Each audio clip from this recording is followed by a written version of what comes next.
Assalamualaikum warahmatullahi wabarakatuh. Selamat malam dan salam sejahtera bagi kita semua. Yang terhormat Ibu Nindi Irzafika, SSI MT, selaku dosen pengampu mata kuliah Big Data, izinkan kelompok kami untuk mempresentasikan hasil dari tugas akhir kami dengan judul Identifikasi Tren Pembobolan Data dalam hal metode yang digunakan, jenis organisasi yang dilanggar, dan juga distribusi geografis dengan menggunakan PySpark. Next. Sebelum masuk kepada pembahasan, saya akan memperkenalkan anggota-anggota dari kelompok kami, yaitu yang pertama ada Jennifer Christian Nathanael dengan NIM 2010512026, lalu ada Visi Farel Vedata Masungkono dengan NIM 2010512033, lalu ada saya sendiri yaitu Rafika Vespaushan dengan NIM 2010512040, lalu ada Muhammad Pradipta Yudhistira dengan NIM 2010512041, lalu yang terakhir ada Bakti Samuel Barus dengan NIM 2010512045. Selanjutnya kita masuk ke dalam bab 1, yaitu pendahuluan. Yang pertama adalah latar belakang. Dewasa ini teknologi berkembang dengan sangat cepat. Perkembangan teknologi ini menyebabkan mudahnya mendapatkan data atau informasi dari berbagai macam sumber. Mudahnya mendapatkan data atau informasi ini tentunya akan berakibat buruk bagi suatu perusahaan ataupun organisasi. Karena dalam perusahaan atau organisasi pastinya terdapat data-data atau informasi yang bersifat privasi. Next. Perusahaan perlu untuk mengamankan data-datanya dari pencuri ataupun hacker yang berusaha mengambil data-datanya. Oleh karena itu, penulis melakukan analisis terhadap data breach untuk membuat visualisasi data terhadap apa saja faktor-faktor yang menyebabkan kebocoran data dan perusahaan jenis apa saja yang biasanya terjadi kebocoran data. Lalu yang kedua di sini ada tujuan. Beberapa tujuan penulis dalam melakukan penelitian ini adalah sebagai berikut. Yang pertama yaitu menggunakan data untuk memahami jenis organisasi mana yang paling sering dilanggar dan metode apa yang paling sering digunakan. Lalu yang kedua ada analisis data untuk melihat apakah ada tren atau pola kapan atau bagaimana pelanggaran terjadi. Lalu yang ketiga yaitu gunakan data tersebut untuk membuat visualisasi atau infografis yang menunjukkan prevalensi pelanggaran data. Kemudian selanjutnya ada manfaat. Beberapa manfaat penulis dalam melakukan penelitian ini adalah sebagai berikut. Yang pertama, kumpulan data ini dapat digunakan untuk mengidentifikasi tren pelanggaran data dalam hal metode yang digunakan, jenis organisasi yang dilanggar, dan distribusi geografis. Yang kedua, kumpulan data ini dapat digunakan untuk mempelajari pengaruh pelanggaran data terhadap reputasi, organisasi, dan kepercayaan pelanggan. Kemudian yang ketiga, kumpulan data ini dapat digunakan oleh organisasi untuk mengukur tindakan keamanan mereka terhadap organisasi serupa yang telah mengalami pelanggaran data. Next. Kemudian kita masuk ke bab pembahasan. Selanjutnya ada deskripsi peran. Kumpulan data ini adalah aplikasi data dari berbagai sumber yang merinci pelanggaran data. Sumber-sumber ini termasuk laporan pers, rilis berita pemerintah, dan artikel berita arus utama. Daftar tersebut termasuk yang melibatkan pencurian atau penyusupan 30.000 catatan atau lebih, meskipun banyak pelanggaran kecil terus terjadi. Selain itu, beberapa metode yang digunakan dalam pelanggaran terdaftar dengan penetasan yang paling umum.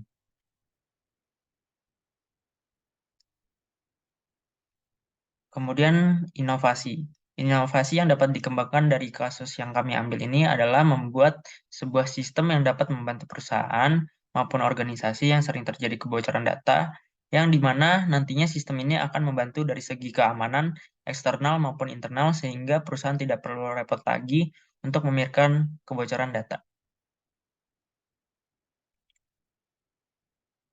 Kemudian tantangan. Tantangan yang akan kami hadapi dalam mengembangkan teknologi ini yaitu sulitnya membuat sistem keamanan yang sulit untuk ditembus oleh penyerang atau hacker. Selain itu, juga sulitnya mengendalikan kebocoran informasi yang berasal dari internal, seperti karyawan yang tidak sengaja membocorkan informasi. Kemudian bab 2, pembahasan akan dilanjutkan oleh rekan saya. Baiklah, berikutnya masuk ke bab 2 mengenai pembahasan. Di sini yang pertama kali dilakukan adalah menginstal library PySpark. Nah, PySpark ini dapat diinstal pada Jupyter Notebook dengan sintaks tanda seru pip install PySpark. Nah, proses ini akan membutuhkan waktu beberapa detik sampai PySpark terinstall. Setelah PySpark terinstall, maka kita dapat membuat Spark Session. Berikut sintaks untuk membuat Spark Session.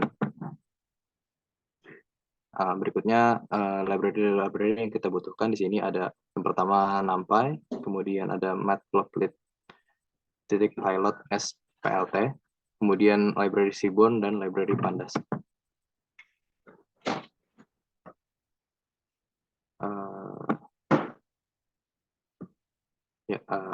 Kemudian yang pertama kali kita lakukan adalah memanggil dataset dengan library Pandas hanya untuk melakukan perhitungan statistika sederhana. Di sini kita buat suatu objek data frame dengan nama df2 dapat dipanggil dengan pd. Di sini pd merupakan objek dari library Pandasnya.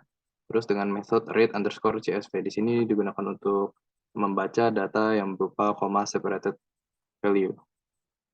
Nah, berikut deskripsi kodenya. Di sini terdapat entity, year, dan lain sebagainya.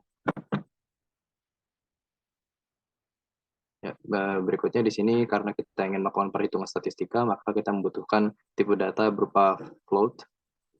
Nah, karena di sini tipe data pada masing-masing kolom masih berupa objek, kita harus mengubahnya ke dalam bentuk float dulu. Seperti contohnya di sini records. Di sini kita akan mengubah tipe data kolom records menjadi float dengan cara pd titik toNumeric. Nah, di sini nama metodenya toNumeric. Nah, di sini kita masukkan parameternya, yaitu kolom dari value yang ingin kita ubah, kemudian errors kita isi dengan coerce. Nah, kemudian untuk melihat apakah tipe data sudah berubah atau belum, kita dapat melakukan pemanggilan metode dengan nama dtypes. Nah, berikut rata-rata jumlah data yang bocor dari tahun 2016 sampai 2022. Nah, pada data frame tersebut terdapat sebesar 43.797.808 jumlah data yang bocor. Nah, kemudian untuk menghitung jumlah perusahaan yang ada pada data frame tersebut, kita dapat melakukan group by entity value counts. Di sini kita dapat melihat pada kolom entity terdapat 330 perusahaan.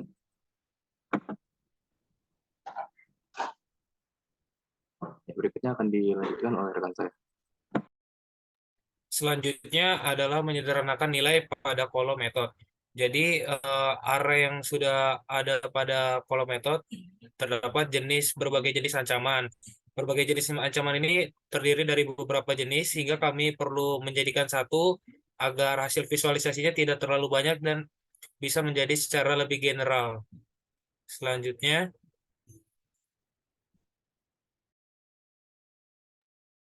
di sini kami membuat visualisasi hubungan antara banyaknya perusahaan yang mengalami serangan tiap tahun dari tahun 2016 sampai tahun 2022 dengan menggunakan bar chart. Berikut adalah source code dari visualisasi tersebut. Selanjutnya adalah hasil visualisasinya. Nah, di sebelah kiri dan kanan itu sama sebenarnya, tapi di sebelah kiri ini menggunakan varian warna yang berbeda, sedangkan yang di sebelah kanan menggunakan hanya satu warna, yaitu warna biru saja. Selanjutnya kelompok kami juga membuat banyaknya serangan yang terjadi berdasarkan metode penyerangannya dengan menggunakan bar chart.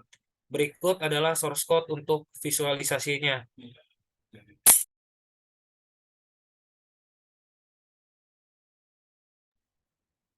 Nah, berikut bisa dilihat dari hasil visualisasi tersebut yang didominasi bisa lebih tinggi dari bisa terlihat jelas di bar chart tersebut.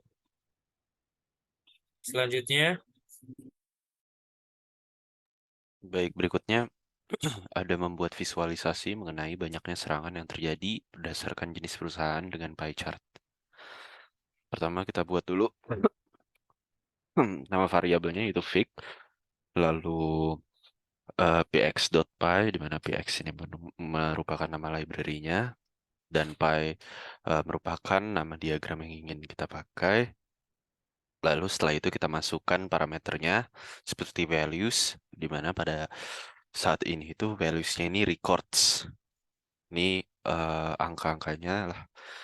Lalu ada names, yaitu organization type, dan judul dari chartnya itu yaitu jumlah ancaman berdasarkan jenis perusahaan. Lalu pick update traces, text position inside, itu di dalam lingkaran, dan pick update layout, uniform text mini size 10, ukurannya 10, dan uniform text mode height, untuk meng-hide teksnya. Oke, next. Berikut merupakan diagram yang dihasilkan dari jumlah ancaman berdasarkan jenis perusahaan. Dapat dilihat dalam chart ini, jumlah ancaman yang paling besar yaitu dari jenis perusahaan web dengan angka 39%.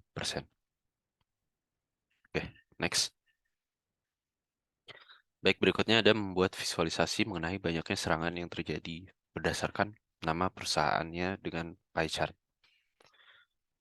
Sama seperti yang tadi, inisiasikan library dengan tipe chart yang ingin ditampilkan, lalu masukkan parameter, values-nya di sini records, names-nya entity, dan judul dari charts-nya jumlah ancaman berdasarkan nama perusahaan. Text position-nya inside, size-nya 10, dan mode-nya height. Baik. Nah, dapat kita lihat di sini perusahaan yang paling banyak terkena ancaman itu writerspace.com dengan angka 26,2%.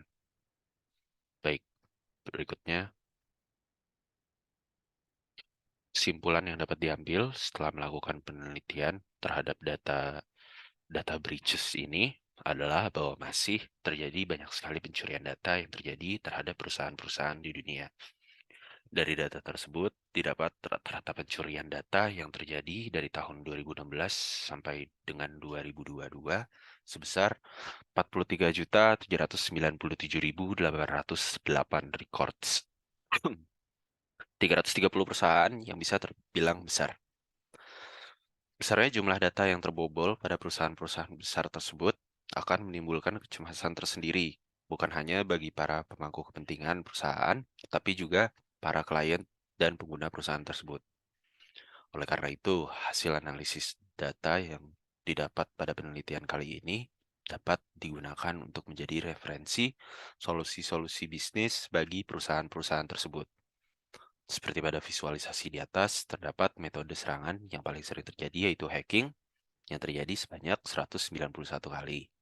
Sehingga perusahaan-perusahaan dapat meningkatkan kewaspadaan terhadap serangan yang berbentuk hacking.